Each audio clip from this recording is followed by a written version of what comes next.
Sir, நம்முடைய YouTube viewer ஒருத்தர் கேள்வி கேட்டிருக்கிறாரு. அதாவது அவருடைய ஒய்ஃபுக்கு வயசு 25, அவர்களுடைய கருமுட்டையில் இரு பக்கமும் அடைப்பு இருக்கிறது, இதை எப்படி சரி செய்வது அப்படின்னு கேட்டிருக்காங்க. இதற்கு உங்களுடைய பதில் என்ன டாக்டர்? பொதுவாகவே இந்த மாதிரியான ப்ராப்ளம் வந்து ரீசெண்டாக ஒரு 3-4 இயர்ஸில் ரொம்ப அதிகமாக வந்துட்டுருக்கு. யங் ஏஜ்லேயே இந்த மாதிரி ப்ராப்ளம் நிறைய வந்துட்டுருக்கு. ரீப்ரொடக்டிவ் சிஸ்டம் அப்படின்னு சொல்கிற அந்த இனப்பெருக்க மண்டலத்தில் நிறைய ஹார்மோன் சேஞ்சஸ்னால தான் இந்த ப்ராப்ளம்ஸ் எல்லாம் வருது. நான் நிறைய வீடியோஸில் சொல்லியிருக்கேன், எந்த ஒரு பிரச்சனைக்கும் 2 காரணங்கள்: internal reason, external reason. Internal reason invisible, அந்த இன்விசிபிளான ரீசன்ஸ் சிலதெல்லாம் இருக்குது. அதை அவங்க சரி பண்ணிவிட்டு எக்ஸ்டர்னல் ரீசன் வந்தாக்க இந்த ப்ராப்ளம் வந்து முழுமையாக சரியாயிடும். இப்போது இன்விசிபிள் ரீசன் இன்டர்னல் வந்து அவங்களுடைய அந்த பெண்ணினுடைய கர்மா, அதை நியூட்ரலைஸ் பண்ணணும். அதை நியூட்ரலைஸ் பண்ணிட்டா இந்த பிரச்சனைகள் ரொம்ப சீக்கிரமாக சரியாயிடும். 1. Number 2, external reason.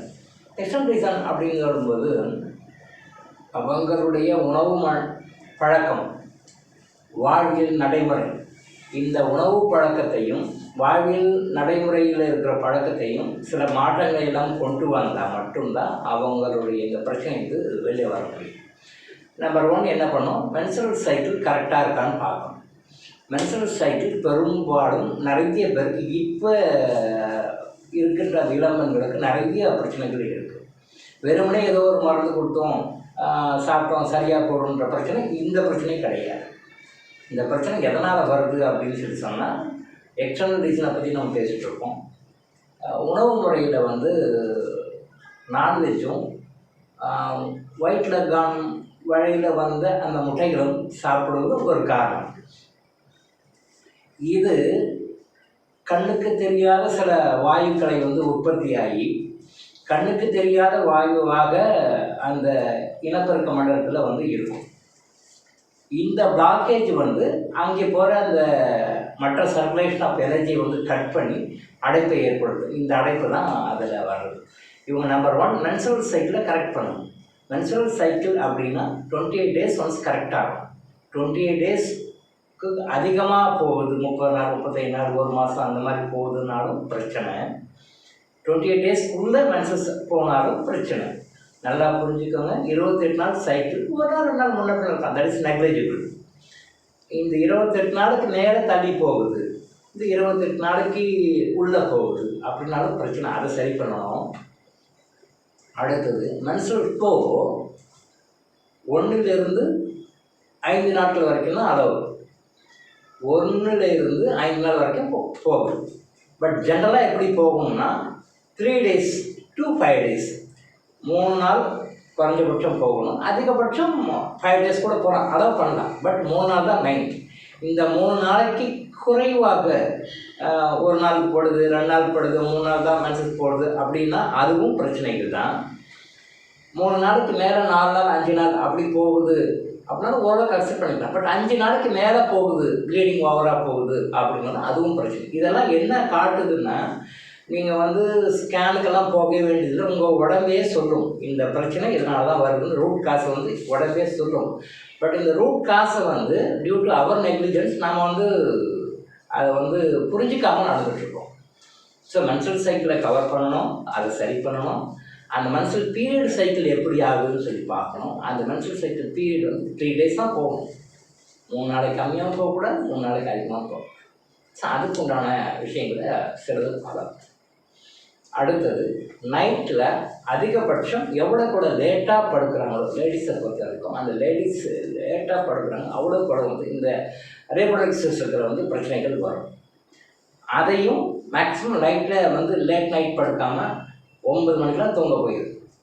9 மணிக்கெலாம் தூங்க போயிட்டாலே நியர்லி 50% ஆஃப் த ப்ராப்ளம் வந்து இதில் இந்த பிரச்சனைகள் தான் வந்து சரியாயிடும்.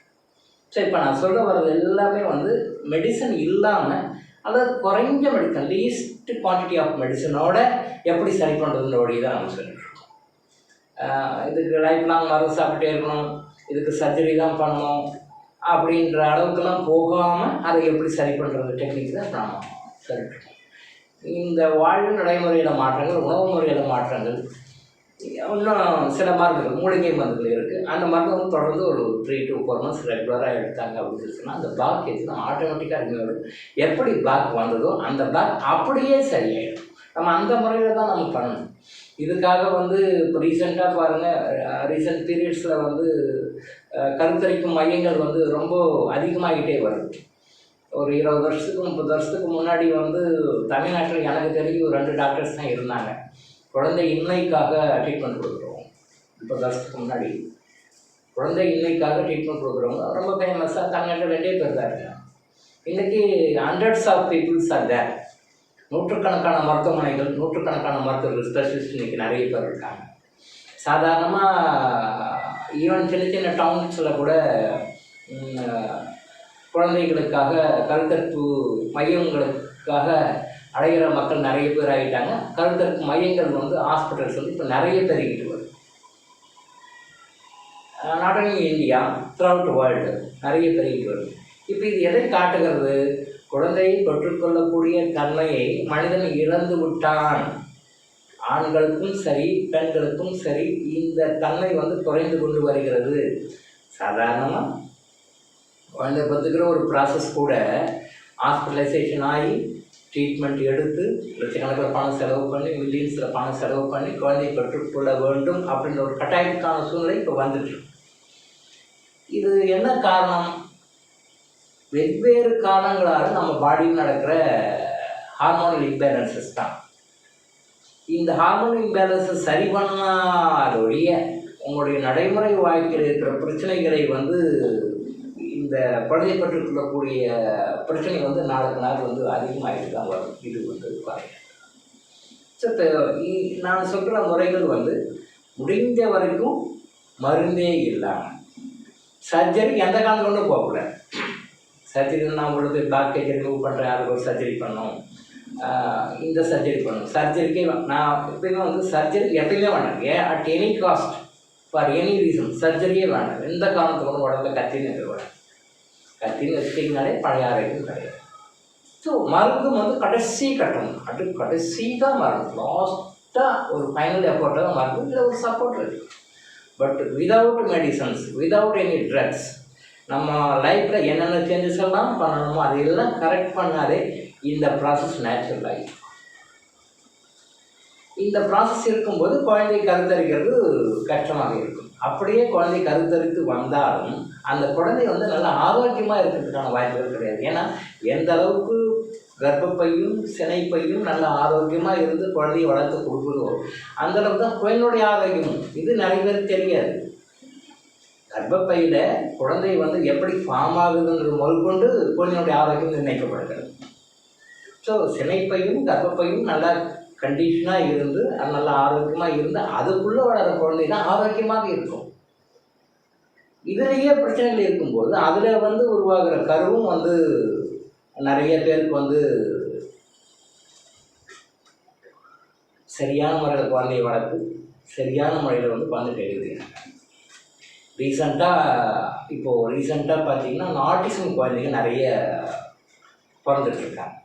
ஆட்டிசம் வந்து ரொம்ப அதிகமாக வந்துட்டுருக்கு. அது இப்போ ரீசெண்டாக ஒரு 10 இயர்ஸாக ரொம்ப அதிகமாக வந்துட்டுருக்கு. இந்த ஆட்டிசம் குழந்தைகளுக்கெல்லாம் அது கர்மா காரணம், அது ஒரு சப்ஜெக்டு. பட் எக்ஸ்ட்ரா அதை பேஸ் பண்ணி அந்த மாதிரியான குழந்தைகள் பிறப்பதற்கு இந்த மாதிரியான வழிவகைகள், தவறான வழிமுறைகள் நம்ம ஃபாலோ பண்ணுறோம். ஸோ இந்த கர்ப்பப்பையில் பிரச்சனைகள், சினைப்பையில் பிரச்சனை, இந்த மாதிரி பிளாக்கேஜஸ் எல்லாம் இருந்து அவங்களுக்கு பிறக்கக்கூடிய குழந்தைகள் வந்து ஆட்டிசம் குறைபாடுள்ள குழந்தைகளாக பிறப்பதற்கு வாய்ப்புகள் நிறைய இருக்குது. ஆட்டிசம் குறைபாடுள்ள குழந்தைகள், அவங்களை பெற்ற தாய்மார்கள், அவங்களை பெற்ற தந்தைமார்கள், இவங்களுடைய உடல்நிலையெல்லாம் வந்து நம்ம ஸ்கூட்டைஸ் பண்ணி பார்த்தாக்க அது என்ன மாதிரி விஷயங்கள், இந்த மாதிரி பிளாக்கேஜஸ் ஆகி இருந்து குழந்தை பிறந்தவங்களுக்கு அந்த மாதிரி இருக்குது. ஸோ அதனால் அந்த மாதிரியான குழந்தைகளை பெறுவதை நீங்கள் தவிர்க்கணும். ஆட்டிசம் போன்ற குறைபாடுள்ள குழந்தைகள் பிறப்பை தடுக்க வேண்டும் என்றாலும் கூட இந்த மாதிரி பிரச்சனைகள் இல்லாமல் பார்த்துக்கணும். ஸோ அதனால் சர்ஜரி போக வேண்டாம். மருந்து கடைசி கட்டமாக வச்சுக்கோங்க. இந்த வாழ்வு நடைமுறைகளில் என்னென்னலாம் நிறைய தப்பு பண்ணிருக்கோம். நம்ம நல்லா படித்தவங்களாக இருந்தாலும் நம்ம நிறைய தப்புகள் பண்ணிருக்கோம். ஸோ அந்த மாதிரி தவறுகளை எல்லாம் அவாய்ட் பண்ணிவிட்டு நீங்கள் லைஃப்பில் சில விஷயங்கள்லாம் ஃபாலோ பண்ணாலே டாக்டர் எம்ஓ ஆயுஷ் ஹாஸ்பிட்டல் வந்து நிறைய கன்சல்டேஷன்ஸ்லாம் கொடுக்குறோம். அதையெல்லாம் ஃபாலோ பண்ணாலே நீங்கள் எந்த கஷ்டமும் இல்லாமல் அழகாக குழந்தையை பெற்று நீங்களும் ஆரோக்கியமாக இருக்கலாம், உங்கள் குழந்தையும் ஆரோக்கியமாக இருக்கும். ஸோ இந்த மாதிரி இயற்கையான முறைகளை பயன்படுத்தி வாழ்க்கையில் வந்து உங்களுடைய குறைபாடுகளை நோய்களை எல்லாம் போக்கி ஆரோக்கியமாக இருப்பதற்கு என்ன முயற்சி செய்யணுமோ அதை செய்யும். டாக்டர் இளங்கோ ஆயுஷ் ஹாஸ்பிட்டல் வழங்கும் விழிப்புணர்வு வீடு. தொடர்ந்து இது மாதிரி பல அவேர்னஸ் வீடியோக்களை பார்க்க நம்ம சேனலை சப்ஸ்கிரைப் பண்ணிவிட்டு பெல் பட்டனை ப்ரெஸ் பண்ணுங்கள்.